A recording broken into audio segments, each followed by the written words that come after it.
রাসূল সাল্লাল্লাহু আলাইহি ওয়াসাল্লাম বলে দিয়েছেন যে বনী ইসরাইলের যে প্রথম ফিতনা ছিল নারী ফিতনা।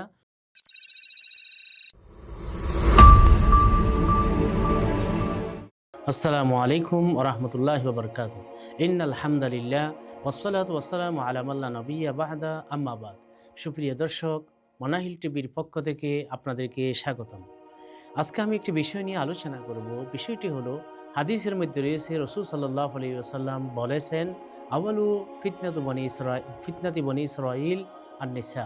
অর্থাৎ পৃথিবীর মধ্যে বনী ইসরাইলের প্রথম ফিতনা ছিল মহিলা।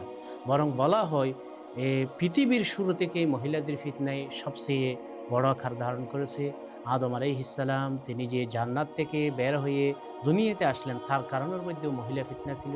কারণ হাওয়া আলাইহিস সালাম আদম আলাইহিস সালামকে এত বেশি তিনি বারবার ইসরার করেছেন যে নিষিদ্ধ গাছের ফল খেতে, যার কারণে তিনি সেটা ভুলে গেছেন। ভুলে তিনি নিষিদ্ধ গাছের ফল খেয়েছেন, ফলে দুনিয়াতে আল্লাহ রাব্বুল আলামিন পাঠিয়ে দিয়েছেন। যদিও তিনি আদম আলাইহিস সালাম এবং হাওয়া আলাইহিস সালামের তওবা কবুল করেছিলেন।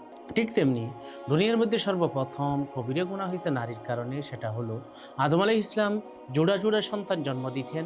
প্রায় ১২০ জোড়া মতো সন্তান তিনি জন্ম প্রদান করেছেন এবং আল্লাহ পাক আইন করেছিলেন, প্রথম জোড়ার নারী দ্বিতীয় জোড়ার পুরুষের সাথে, দ্বিতীয় জোড়ার পুরুষ প্রথম জোড়ার নারীর সাথে, এভাবে প্রথম জোড়ার পুরুষ দ্বিতীয় জোড়ার নারীর সাথে বিবাহ বন্ধনে আবদ্ধ হবে, এটাই আইন করেছিলেন। সেই হিসেবে কাবিল হাবিলের সঙ্গিনীকে বিয়ে করবে, হাবিল কাবিলের যমজকে বিয়ে করবে। কিন্তু কাবিল সেটা মানে নাই। কাবিল বলল, আমার যমজ সুন্দরী, সুতরাং আমি তাকে বিয়ে করব। কিন্তু পরিশেষে তারা কোরবানি দিয়েছে, আল্লাহ হাবিলের কোরবানি কবুল করেছেন, সেটাও মানে নাই। এবং সে ঈর্ষায়িত হয়ে বদনাম থেকে বাঁচার জন্য হাবিলকে আদম আলাইহিস সালাম হজে থাকা অবস্থায় হত্যা করেছিলেন। এবং এটা হলো পৃথিবীর সর্বপ্রথম হত্যা এবং কবিরা গুনাহ। পৃথিবীতে যত হত্যা সংগঠিত হবে, প্রত্যেকের গুনার একটি অংশ তাই কাবিলের আমলনামার মধ্যে চলে যাবে।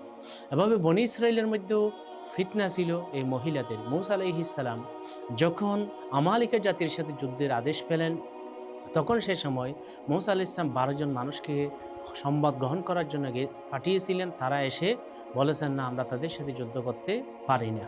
কিন্তু তারপরও তখন তাদের আমালকে জাতির একজন বুজুর্গ ছিল বালআম ইবনে বাউর, তার কাছে তারা গেছে, বলেছে, আপনি একটু বদদুয়া করেন মূসার জন্য, যাতে সে আমাদের সাথে যুদ্ধ করতে না আসে।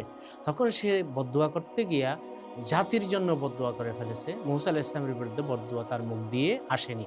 তখন সে বলল, এখন একটাই পথ আছে, তোমরা তোমাদের সুন্দরী নারীদেরকে মূসার বাহিনীর কাছে পাঠিয়ে দাও, এবং তারা যখন তাদের সাথে সহবাস করবে, ব্যভিচারে লিপ্ত হবে, আল্লাহর গজব আসবে, তখন তারা তোমাদের সাথে পেরে উঠতে পারবে না।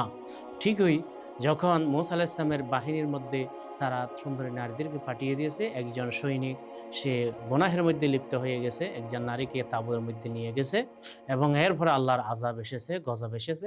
ফলে তারা আর আমালকা জাতির সাথে যুদ্ধের জন্য সাহস পায়নি, সেখানে আর আসতে পারেনি। এভাবে নারীদের ফিতনার কারণে, যেমন সূরা বাকারার মধ্যে একটা ঘটনা রয়েছে, একটা গরু জবেহ করার কথা রয়েছে। সেখানে একজন ব্যক্তিকে তার ভাতিজা তার মেয়েকে বিয়ে করার জন্য হত্যা করেছে। পরবর্তী হত্যাকারী চিহ্নিত করার জন্য মূসা আলাইহিস সালামের দ্বারস্থ হয়েছে এলাকার মানুষ, এবং মূসা আলাইহিস সালাম নির্দেশ দিয়েছেন আল্লাহর নির্দেশে একটা গরু জবেহ করার জন্য নির্দিষ্ট বর্ণের। তখন সেই গরু জবেহ করে যখন মৃত ব্যক্তির শরীরের মধ্যে আঘাত করা হলো, সাথে সাথে ওই ব্যক্তি জীবিত হয়ে বলে দিয়েছে তার হত্যাকারীকে, চিহ্নিত করে দিয়েছে তার হত্যাকারীকে। এভাবে বনী ইসরাইলের মধ্যে আরও অহরহ ফিতনা হয়েছে, সবগুলি নারীর কারণে। তাই রাসূল সাল্লাল্লাহু আলাইহি ওয়াসাল্লাম বলে দিয়েছেন যে বনী ইসরাইলের যে প্রথম ফিতনা ছিল নারী ফিতনা। তাই আল্লাহ রাব্বুল আলামিন আমাদেরকে নারীদের ফিতনা থেকে বাঁচার তৌফিক দান করুন। সুপ্রিয় দর্শক, আপনাদেরকে অসংখ্য ধন্যবাদ। আসসালামু আলাইকুম ওয়া রাহমাতুল্লাহি ওয়া বারাকাতুহু।